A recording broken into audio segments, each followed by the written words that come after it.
রাম ও নারায়ণ রাম। প্রিয় গুরু ভাই ও বোনেরা, এখানে পরম পিতার অমূল্য তত্ত্বের বিশ্লেষণ তুলে ধরা হয়েছে, তাই শেষ অবধি না শুনলে এর রস আস্বাদন করতে পারবেন না। শুনে কেমন লাগলো তা কমেন্ট করে জানাবেন এবং ভালো লাগলে সাবস্ক্রাইব করে দেবেন। আমাদের আরও দুটি চ্যানেল আছে, তার একটিতে ঠাকুরের নিজের কণ্ঠের ভাষণ এবং অন্যটিতে ঠাকুরের লেখা তত্ত্বের বই পাঠ করে দেওয়া হয়। ওই চ্যানেল দুটির লিংক ডেসক্রিপশন বক্সে দেওয়া আছে। রাম ও নারায়ণ রাম। সপ্তদেহ মূলাধার স্বাধিষ্ঠান মণিপুর অনাহত বিশুদ্ধ আজ্ঞা সহস্রার। এই দেহেতে জন্মসিদ্ধের বীজ পাওয়ার পরে এই দেহতে তোমরা সপ্তদেহ, সপ্তসুর, সূর্যের যেমন সাতটা রং, সেই রকম সপ্তদেহ সপ্তসুর তোমাদের ভিতরে ঝঙ্কারিত হচ্ছে প্রতি মুহূর্তে। এই ঝঙ্কারিত অবস্থাটা দেহরূপে এই সপ্তসুর দেহরূপে তোমরা পাবে। কিভাবে পাবে? এই মহাশূন্যতে মূলাধারে একটি দেহ তৈরি হবে। এই মহাশূন্যে সেই দেহ এই মূল গ্রন্থিতে সুর ধরে সেই দেহ তৈরি হবে। সেই দেহ যখন এই মহাশূন্যে পূর্ণতার দিকে এগিয়ে যাবে, তখন স্বাধিষ্ঠানে একটি দেহ তৈরি হবে। এই স্বাধিষ্ঠানের মূল গ্রন্থিতে যখন আরেকটি দেহ পূর্ণের দিকে এগিয়ে যাবে, তখন মণিপুরে একটি দেহ তৈরি হবে।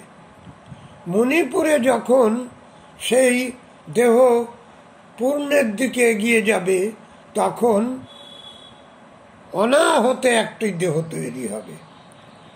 এবং সেই অনাহতের দেহ যখন পূর্ণের দিকে এগিয়ে যাবে, তখন বিশুদ্ধ একটি দেহ তৈরি হবে। আজ্ঞাচক্রে একটি দেহ তৈরি হবে। সহস্রারে একটি দেহ তৈরি হবে। এই সহস্রারকে যখন মূলাধার করবে, তখন সেই মূল গ্রন্থি হয়ে তোমাকে আবার পার হতে হবে। মূলাধার স্বাধিষ্ঠান মণিপুর অনাহত বিশুদ্ধ আজ্ঞা সহস্রার আবার পার হতে হবে। এইভাবে চলতে হবে তোমাকে অনন্তকাল। এইভাবে তুমি পার হতে যখন তুমি কয়েক হাজার বার পার হয়ে চলে যাবে, তখন তুমি তোমার ভিতরে থাকবে না। তখন তোমার মন, তোমার বুঝ, তোমার চেতনা, তোমার চৈতন্য, তোমার স্বাদ, তোমার সোয়াদ, তোমার গন্ধ, সমস্ত কিছুর সাথে এই মহাশূন্যতে মিলিয়ে যাবে। এদিকে হলো মিলিয়ে যাবে, সেটা হচ্ছে গতির মধ্যে। সেই গতি কখনোই তোমার আর থামবে না। সেই গতিতেই চলতে থাকবে। সেই গতি কখনোই তুমি থামাতে পারবে না। এবং তুমি তখন তোমার ইচ্ছায় যে থামাবা, সেটা তোমাকে অনেক ভেবে চিনতে থামাতে হবে। তার কারণ গতিটা এত দ্রুত গতি হয়ে যাবে, এত মিলতিতে এসে যাবে, তখন আর তোমাকে কেউ খুঁজে পাবে না। তখন তুমি হয়ে যাবে ভ্যানিশিং, ফিনিশিং। তখন তুমি হয়ে যাবে শূন্য। শূন্যের সাথে তুমি মিশে যাবে। শূন্য ইজুগাল টু তুমি, তুমি ইজুগাল টু শূন্য হয়ে যাবে। এই হলো একটা দিক। আর একটা দিক হলো এই যে তোমার 7টা দেহ তৈরি হবে, তুমি যখন এখান থেকে দেহ ছেড়ে দেবে, লাস্ট পয়েন্ট যখন চলে যাবে, তখন এই 7টা দেহ একে একে একে একে তোমার সাথে এসে একটি দেহ তৈরি হবে। একটি দেহ না তৈরি হলে তুমি মূলাধার স্বাধিষ্ঠান মণিপুর অনাহত বিশুদ্ধ আজ্ঞা সহস্রার তুমি করবে কি করে? তখন আর তোমার একটাই হবে, তখন আর তুমি দুটোতে থাকবে না। তা সেই মূলাধার স্বাধিষ্ঠান মণিপুর অনাহত বিশুদ্ধ আজ্ঞা সহস্রার তোমাকে এইখানে তৈরি করে নিয়ে যেতে হবে। তাই তৈরির হওয়ার জন্যে তোমাকে আলাদা কিছু করতে হবে না। গুরু সঙ্গত আপ্রাণ চেষ্টা করতে হবে। গুরু সঙ্গত কিভাবে করব?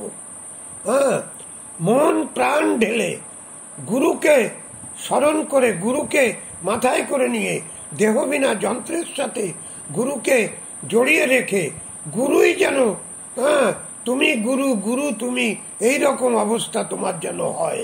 মানে তোমাদেরকে তোমরা সেইভাবে নিজেকে তৈরি করে ফেলো। তাহলেই দেখবা যে এই বিশ্বের সমস্ত সুর এসে তোমাদের কাছে ধরা দিচ্ছে। সমস্ত সুর, এই যে সপ্তসুর বলি আমরা, মূলাধার স্বাধিষ্ঠান মণিপুর অনাহত বিশুদ্ধ আজ্ঞা সহস্রার, এই সপ্তসুর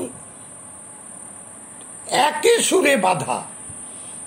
এই সপ্তসুর একই তারে বাঁধা, একই সুরে বাঁধা। বিভিন্ন অবস্থায় গিয়ে, বিভিন্ন অবস্থার পরিপ্রেক্ষিতে, বিভিন্ন অবস্থার ভিতর দিয়ে সেই সপ্তসুর বাজতে থাকে। তার জন্যেই তার বিভিন্ন রূপান্তর সৃষ্টি হয়, বিভিন্ন গুণের সৃষ্টি হয়, বিভিন্ন গুণাতীত অবস্থার সৃষ্টি হয়, আবার মিশে যায় সেই একই সুরে। শূন্য ইজিক্যাল টু তুমি, তুমি ইজিক্যাল টু শূন্য। এইভাবে চলছে আবাহমান কাল। আর কিচ্ছু তোমাদের চিন্তা করতে হবে না।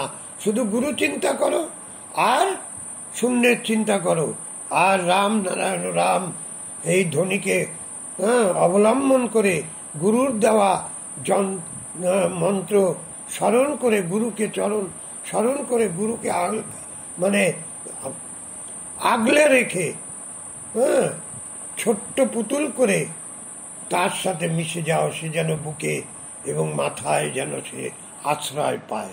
গুরু ছাড়া কোনো কথা নেই, গুরু ছাড়া কোনো কথা হবে না, শূন্য ছাড়া কোনো কথা হবে না। তোমরা নিজেদেরকে বিলিয়ে দাও, এইভাবে দেখবা আপসেই তৈরি হয়ে যাবে এই দুনিয়া। নিজেরা তৈরি হতে পারলেই, তুমি যদি চলে যেতে পারো তৈরি হয়ে এইখান থেকে, জানো তো এইখান থেকে যাওয়াটাই বড় কঠিন। তাই সুযোগ যখন পেয়েছো তখন সেই সুযোগটাকে নষ্ট না করে নিজেরা নিজেদের ভিতর দিয়ে নিজেরা এগিয়ে যাও। আপ্রাণ চেষ্টা করো কি করে তোমরা এগিয়ে যাবা। তাহলেই তোমাদের স্বচ্ছতায় থাকবে। স্বচ্ছতা না থাকলে কিন্তু কিচ্ছু পাবে না, কিচ্ছু না, নীল। স্বচ্ছতা যদি নষ্ট করো তাহলে কিন্তু কেউ কিচ্ছু পাবে না। যে স্বচ্ছতা নষ্ট করবে সেই কিন্তু পিছনে পড়ে যাবে, সেই কিন্তু গাড্ডায় চলে যাবে। স্বচ্ছতা না থাকলে, এই একমাত্র স্বচ্ছতার উপরে নির্ভর করেই এই জিনিসগুলো চলে। এই জিনিসগুলো স্বচ্ছতা ছাড়া, বিনা স্বচ্ছতা এই জিনিসগুলো কোনো কাজে লাগে না। রাম নারায়ণ রাম।